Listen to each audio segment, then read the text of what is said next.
All right, welcome to another episode of The Breakdown. Hey, it feels something feels different this week on the Just Breakdown. a little different, and it's not because we don't have heat in here. It's because we got a new setup, and we're excited to make this podcast better. Sound quality, video quality, all those sorts of things. We're like a professional studio where it's really cold. You know, that's purposeful, right? We got to keep all the equipment a You certain can cure level. meat in here, so we are prepared for that. Yeah, no, we appreciate Kai, our tech guru extraordinaire, getting all this set up so we can make this thing even more official and take it to the YouTubes. Yeah. And take over all the airwaves. We might as well. We have the capabilities to, so let's do it. We never know who will hear this, and so that's the purpose of this podcast is to go deeper into our sermons, but to really share the gospel with people in different ways of communication, because not everybody's going to step foot in our actual church building, and so we just want to be good stewards of the abilities that God has given us and the things that He's blessed us with. For sure. So. Not everybody's going to listen to a podcast, but they may watch it. If you guys are watching us on YouTube, that's awesome. We're just glad that you're finding this and finding a way to continue to grow and take those steps in faith that, you know, wherever you are to wherever the Lord is trying to get you, we hope we can be there, you know, along those steps. For sure. And so, like we do every week, we're going to hop into the podcast. We'll talk about the sermon, but we like to start with kind of a light, get-to-know-you type questions. It's an icebreaker. It's an icebreaker, and we like to. And most of the time, they deal with whatever the sermon was about. And this week's sermon was about family, what it looks like for the church to be a family. That's it. And so it only makes sense to talk about a time where you've experienced the church family. Like when you're like, man, these are my brothers and sisters in Christ. Kind of give us a story of a time where you felt the church be a family. Yeah, I think there's been so many throughout 25 years of ministry of thinking about ways that the church has come alongside me, both my previous church, you know, many, many years ago, and this church here at Galilee that I've now been at for 11 years. Been so many great opportunities to have been loved by the church. One of the key ones was when we came here to Galilee back in May of, or for me it was March of, 2012.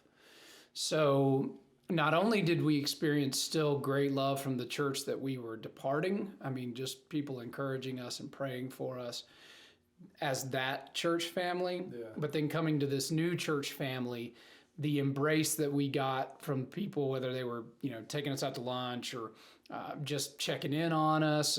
We had a whole group of people show up at our house and like paint our house. You know, the house we bought was a foreclosure at the time, and so it needed a lot of work. People showed up and painted every room in the house. I mean, we helped. And, you know, we were cleaning because it was very dirty. It was a lot of things that had to be done. And so there's probably 30 people from the church that just showed up and pitched in. So that was a really powerful and amazing way to be welcomed into a new church family. I mean, that's been forever ago now, but it was just incredibly special for us. How about you? And I think, and I'll answer your question, I think that for people inside of the church, maybe they're new to a church, or maybe they're kind of on the fence of why should I become part of a church? Right. It's stories like this that oftentimes people won't hear. They'll hear about the Sunday service or the Wednesday service or something bad associated with the church. And really the church is the people. That's it. And so that's what we're talking about here is the people that are a part of the local church acting like family. And the same thing with me. We've had so many stories and experiences of people being family to us in a church. Like, you know, whenever you move away from where you were raised or your home, really the church becomes your family away from family, and even really becomes really close to you. And so being here, we've had a warm welcome here. We've kind of moved in a weird time with housing market stuff. And so just being loved by people in our church, giving us a place to live, helping us out with X, Y, and Z, it's been a good experience. I'll never forget the church that I was raised in. It was a smaller church. I mean, probably about 75 members. Majority of those members were 55 and older. Yeah. It was an older church. There was one night where I was going through a tough time, and my dad was leading singing, and he asked me to pray right after one of the songs, and he didn't tell me beforehand. And I was like, yeah, sure, I'll pray, like, no big deal. I got up to pray, and everything hit me. Everything I was going through, I think I might have said, like, dear God, and I just broke down and exited our little sanctuary where I was, and I went outside, and I just sat down outside of the church building. And I didn't know what to expect. I didn't know if my dad was going to be mad at me or whatnot. He wasn't, obviously. He knew something was wrong. Right. But this lady came sit outside with me, this older lady who was a friend of my mom's, and just sat out there with me. No intention whatsoever. And I ended up pouring my heart out to this older lady, and she just loved me for where I was. She was like, I was not expecting you to say anything. I just wanted you to know that I was here for you. That's huge. And for me, that speaks wonders of what the church actually is. Yeah. I think oftentimes the church gets a bad rap with whatever it is, but it's those moments for me that I'll never forget and that push me towards a trajectory to be more like Christ.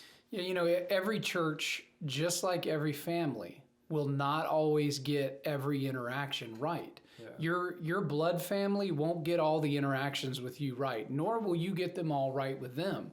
Why in the world would we ever expect that we're going to put hundreds of people together, or however, whatever size your church is, that we're going to put a large collection of believers together and think that all those family reactions and interactions, personal relationships, all those things would just fly perfectly, right? That's not realistic. Yeah. So it's a good reminder to us that the family of God is there in our messiness, and that goes both ways, both when we need it, when we're being messy and somebody needs to love us, and when others are being messy and we need to love them in spite of their mess, right? So that's how family's supposed to work. Yeah. And a good question. You talked about it in your sermon. I really saw your sermon as a two-part sermon of what the church isn't and what the church is. Sure. And so I just kind of want to talk about that. I have some questions at the end of things that I thought about as I was listening, trying to think of it as from an outsider's perspective of what the church is. But you talk about what the church is not. And I think at the heart of this point was we can't have, and you can correct me if I'm wrong, we can't have this mindset of we're a consumer at the church. I don't come to church to get X, Y, and Z filled. I don't come to church when I'm feeling spiritually on low, just to kind of get a high for the week. You kind of talked about it being a drugstore where you get the prescription for our pain. That's not what the church is. Right. We tried to paint that picture of some of those, and I'm not remember the name of the pastor now who was Nelson. I think it's Tom Nelson off the top of my head, that kind of laid out those things that the church is not. It's not a big box store. It's not a drug store. It's not meant for our therapy, and it's not a place where hey, we just come and kind of get a little pick me up and then off we go again. It's not supposed to be any of those things. It's supposed to be a place where, again, we plug in, we connect, we grow. So if we can't or don't understand all the things the church isn't supposed to be, then it will be very easy for us to make it those things, because selfishly we're all human. We're going to end up making something about us. Yeah, for sure. Like, how does this benefit me? How does this bless me? How does this bless my family? And look, all of that being said, the church can be therapeutic. The church can be a blessing to you and your kids. The church can be a place where you come and find healing. This doesn't mean it can't ever be those things for you, but it means it can't be predominantly those things for you. That's not its purpose. The church, when it's working right, is going to be a place where people are finding their role as a part of that family, and they're doing their part. They're pulling their weight. Sometimes you need somebody to lift you up, and other times you're going to need to be the one lifting others up. No, absolutely. And that was really Jesus's prayer is that we would all be one. Yeah, huge. And sometimes, like you said, we have to take more of a role of being that encourager or being that person who guides people along. And sometimes we're being the one that's being encouraged. And so let's talk about what the church is. I wanted to spend majority of our time on this. You said in your sermon, because we belong to Christ, we belong to his family. So the first thing about being a church member or being part of a church is, one, we have to know Christ. We have to accept him as Lord. Yep. Yeah, and it talks about how we've been made heirs with Christ, and we are these sons of Abraham. I don't remember that exact verse off Galatians the top of my head. 3, Can you read it? 29. Yeah. Galatians 3, 20 and 29 says, there is neither Jew nor Greek, there is neither slave nor free, there is no male and female, for you are all one in Christ Jesus. And if you are Christ, then you are Abraham's offspring, heirs according to the promise. Right. So if you belong to Jesus, he's the one that's supposed to take away all of those barriers. And maybe even more critically, there is a sameness and a oneness that we have as Abraham's children. That's all of us now, right? So we are sons of God. We are sons of Abraham in that context, that we are a one people. Right. And so, when you think about what church family is supposed to be, the church in its beauty and in its mystery, because we talked a little bit about the church's mystery, the mystery of Christ is that he is able to take away all of those man-made human barriers that would separate us or create distance between us, and heal that, bridge those gaps, help us overcome our selfishness and our myopic ways, right? Jesus is able to do that. And that's what the church is doing. I mean, that's what the church is supposed to look like if we're really sons of God. No, for sure. And one of the points that I think kind of goes with this is whenever we have this mindset of a consumeristic church, I'm just coming because I want something out of it. Yeah. It's the pinnacle. It may be the pinnacle of my week, or maybe just where I get my spiritual high from. We've missed the point. We missed the point of what is the rest of the week for. And I like to look at Sunday mornings as the pinnacle of my week, but the rest of the days as a preparation for Sunday. I'm not going to church. I'm not meeting with fellow believers to get something, but rather I can receive things from the preaching of the word, from singing and whatnot. And you should. But if I'm preparing myself for that particular moment in the studying of God's word, in prayer, in fellowship, I'm able to come to church on a Sunday morning, and I no longer see Jew or Greek. I no longer see slave or free or male or female. I'm able to get outside of myself and put away the culture of today's society, of this world, and really be Christ to other people, if that makes sense. It does, and at the foundation of all of this is that every person, as they come to Christ and they begin to find their place in the church, would really and truly find a church where they believe they can serve, they can be active, they can plug in, and they can make it not about them. That means that it's okay to, people talk about church hopping and all that kind of thing. Our goal is that a person would spend time in our church, be sure the church is right for them, and then if and when they're ready, and they may not ever be here, and that's okay, right? There may be a church that's a better fit for you and your family, and we love you. We want you to go to that church. If that's the reasoning that you really believe I can serve better in this place, or they need me more there, or God is calling me there for X, Y, or Z reason. That's great. We deeply encourage that. I talk to people all the time that will be like, we come from really far to come to Galilee. And I'm like, and that's great. We love you, and we are so glad you're here, and we hope you never leave. And at the same time, look, if there's a church down the street from your house and that's where God is calling you, and that's where you're supposed to be serving Jesus, maybe you need to be doing that. No, for sure. This is not about our self-protection and like I talked about in the previous week, This is not about us growing a great big church. And so, hey, we've got to create this brand loyalty and all these kinds of things. Like, I could not have less interest in that. It would not be possible for me to be less interested in that being our motivation or my motivation. It really and truly is about, hey, we want to create a church culture where people say, this is my family. And how many of us would like it if our family treated us like sometimes people treat their church families, where they say, oh yeah, well, we're going to, this is our church, but then something happens they don't like, or something's not just the way that they would expect it to be, or, their kid starts playing on a particular team in another team, and that kid goes to that other church.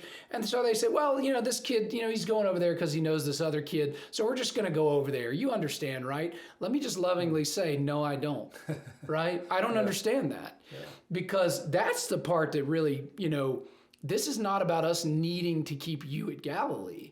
This is about you really examining what is a church. And is the church really family?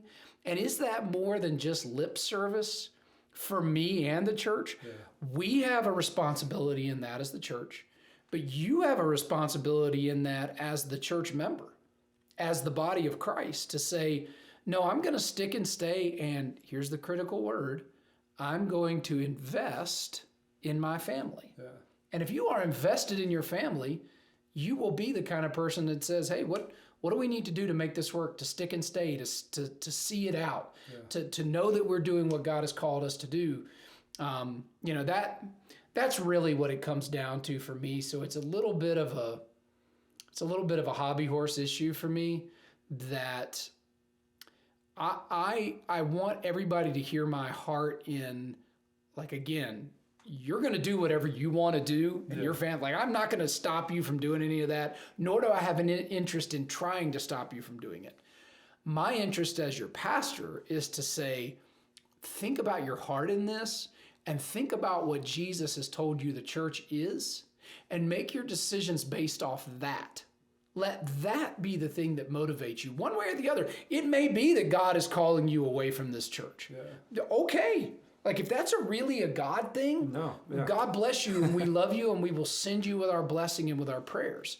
And I mean that from the bottom of my heart. If you're going to church to plant a church, like, by all means, please. Like, that's beautiful. There are beautiful reasons to lead that local congregation. But I think what you're referring to is people that have made, I like to use a covenant promise with the local church. It's where both sides, the church itself and that family, have made this promise, this decision to be family and to stick it out. When I read through some of Paul's letters, my consumeristic, fleshly mindset says I wouldn't want to be a part of, the Paul's church at Corinth. Some hard stuff. There's some things that are going on in the church, right? It's not pretty. But what he's saying is, we as believers who have the foundation of Jesus can get through these things. Bear with one another, right? Bear with one another in love, right? That doesn't sound fun, right? To endure, to sacrifice. Those words aren't fun words in our vocabulary. But isn't that what a family does? Absolutely. I mean, what would it be like if your family got annoyed with you this week, or didn't like a decision you made, and said, yeah, we've decided we're just going to move out because we don't really feel like there's a great connection there right now. We didn't really like that decision that you made, or what you did, or what you said. So we're gonna go choose a different family. We're sure you'll be fine. The tribe has spoken. Right? And it's, we like reality TV that does that, like Survivor. I love Survivor. But as the church is different. It's not like the culture. It's not like, all right, I'm not going to Kroger because the CEO of Kroger made me mad. Now I can go to Publix and just choose those things based on my feelings or likes or dislikes. You're not going to like everything that happens in a church, right? For sure. You're not going to find or the all perfect the people, church or all the people. But that's the beauty of Jesus, is that we can get past those things that we may not like or be comfortable with. We can get past them through Jesus. We can be there for people. We can practice grace and mercy. And that's really the first place we should be practicing, is in the church. It's so much easier to practice grace and mercy and the fruits of the Spirit amongst like-minded people, and then go out into the world and practice those things. Yes. And that's kind of what I see as the church, as a family who is being sanctified in Jesus and becoming more like him every day. You're able to mess up with brothers and sisters, and they're able to forgive and practice those things. That's that the way it should be working, right? Yeah. Let's really and truly treat one another like family. And like I say, this doesn't mean that there's not ever a reason to leave a church. There's reasons that pastors leave churches. There's reasons that members leave churches.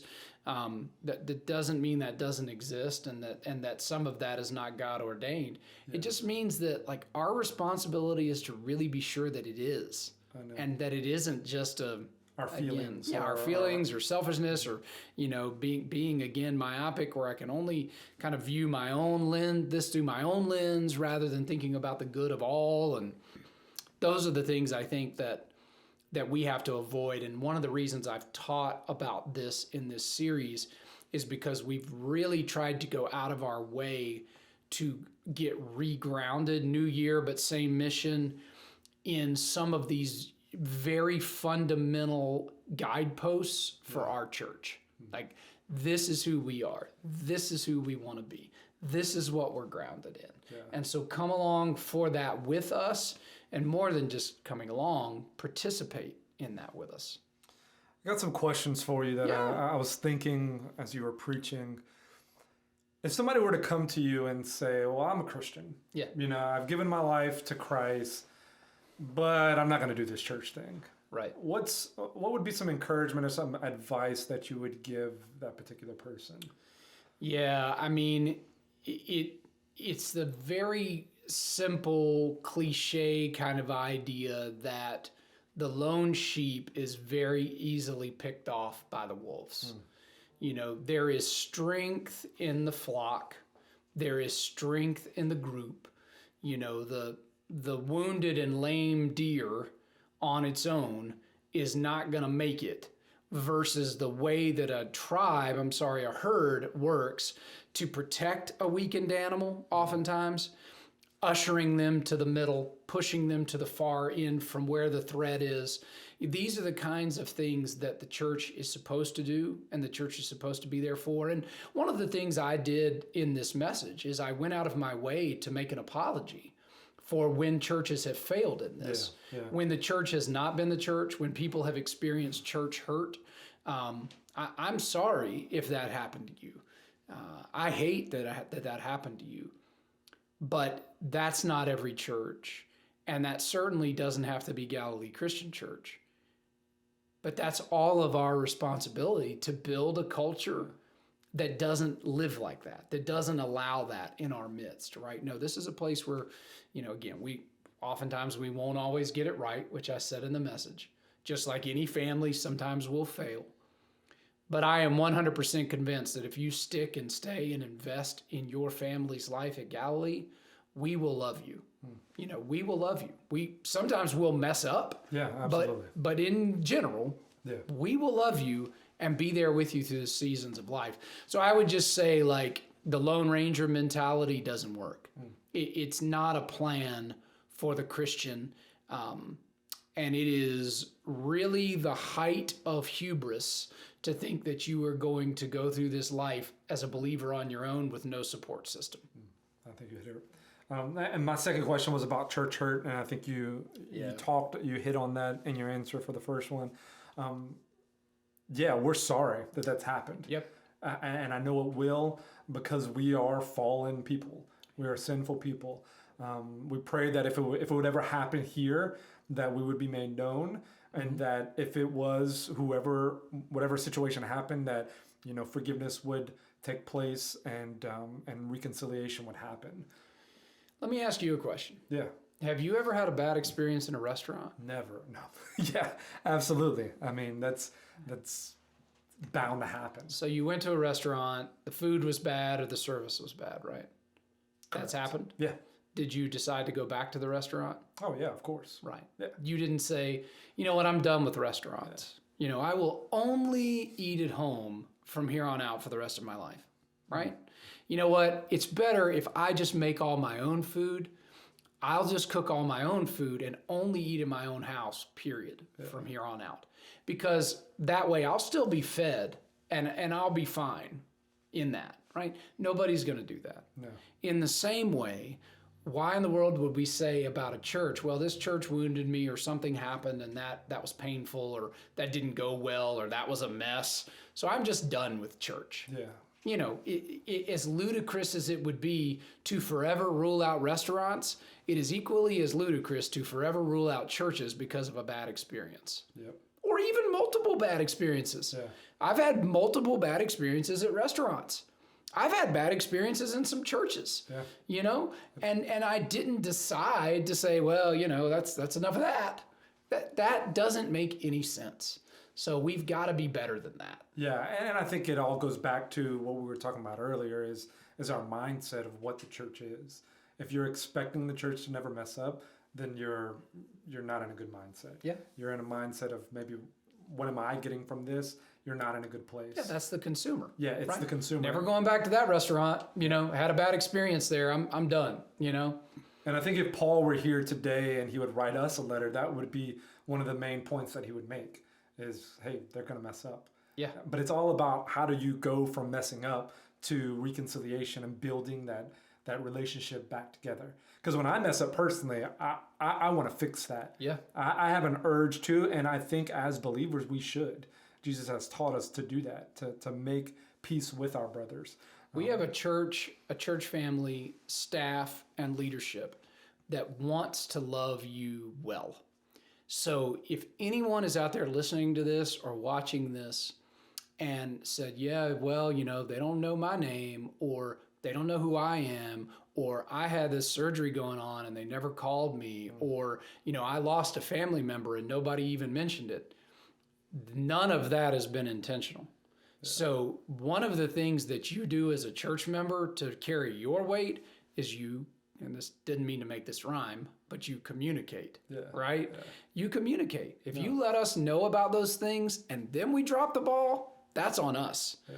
But if you don't, if you just are kind of out there on your own thinking we're going to read your mind, that's not going to happen, right? Did you read my questions for this part? No, I have no idea what you're going to do. Because that was the last one is, man, I'm a part of this local church at Galley, but I feel like an outsider. Yeah. What is something that I can actively do to engage with other people? Communicate. Yeah. Communicate. Talk to us. Reach out to us. Text us. Call us. Email us. I mean, could we have any more ways to reach out and make a connection with us? No one has ever emailed, messaged, called me or you or really anybody on our staff as far as I know, or any of our elders and said, hey, I'd really like to talk or meet for lunch or grab a coffee or, you know, I need somebody to just talk to me on the phone or whatever it is. Or, hey, I'm looking to get involved or connected or grow or serve. And us be like, yeah, well, we ain't got time for you. That's never happened. And it, you know, as far as I know, as long as I'm keeping an eye on things, it never will happen. Yeah. So I would just say, like, you know, you want to be involved, you want to find a family, you got to do your part too. And it starts with communication, right? And if you're doing that and then we're dropping the ball, well, that's a different conversation, right? I don't think that will happen. I think instead you'll find, oh, these people actually do care about me. They do want to invest in my life. And we're going to do exactly that. Yeah. So that's how you get plugged in. And sometimes I feel like I over communicate with people that I maybe a first time guest. Yeah. I'm like, I just want to know you. Right. Like I'm not sending these emails just because I don't care about, like, I want to know you. I want to get to know you. Yeah. And if you do feel like that, if you feel like you're alone on the outside, just come hang out with us on a Sunday. Come to the welcome desk. We have plenty of people that we can introduce you to that may be in the same life age range or something that we can connect you with somebody. There is somebody at our church that is going through something that you're going through. Mm-hmm. And we'll do our best to find somebody that you can connect with, whether that's through connect groups, whether that's through serving opportunities. These are ways that we build the family and get to know each other. 1,000,000%. We would love that opportunity. Yeah. Let's be a family. Let's be a family. Let's wrap up. What are you excited for that's coming up? Man, what am I excited for? Well, my Miami Dolphins season is over, so I'm bummed about that. So now I have to move on from professional sports for half a season, I guess. Yeah. No, I'm just kidding. I would say that the big thing I'm excited for right now in our church is just kind of what's next.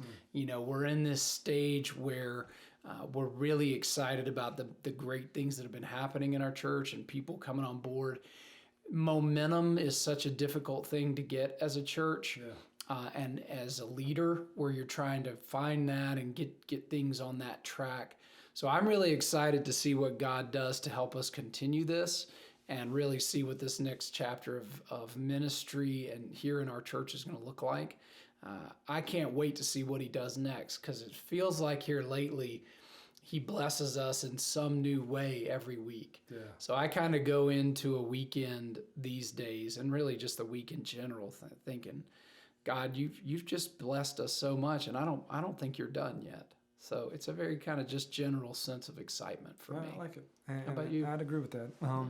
Yeah, man, we have some fun events coming up. Men's cornhole this weekend, cornhole tournament. But I am really excited, and this may be random, but I'm excited to make the chili cook-off video. Oh, man. Like our promo video. Yeah. We're going to work on it next week. And I think it may be one of our best videos. At least the concept and the idea of it. You are hyping this thing up. Yeah. So I don't want to let people down, but I'm pretty pumped about making it. It's going to be fun. It's going to be funny. I think people are going to see a different side of some of the staff. And man, it's for chili. Like, listen, you can't go wrong. You can't go wrong with chili. And that same day, we're actually doing the Passover Seder. We have a gentleman coming that's going to be talking about the gospel in the Passover. And so we're actually going to be doing this meal. It's going to be a combined service that day. And we're going to be doing this meal as a part of our church. Now, it's not that's not the main time you eat. Come eat chili after that. This didn't have chili at the Passover. Yeah, this is more of an experiential thing than it is anything else. But anyway, it's going to be a great day, and you'll hear more about that. There's a lot going on this spring at Galilee, and so you're going to need to stay in the loop on that, because we don't want people to miss any of the great opportunities and activities we have coming up. So helps you be a part of the family. So, that's right. Thanks for listening, and we'll see you guys next week. See y'all.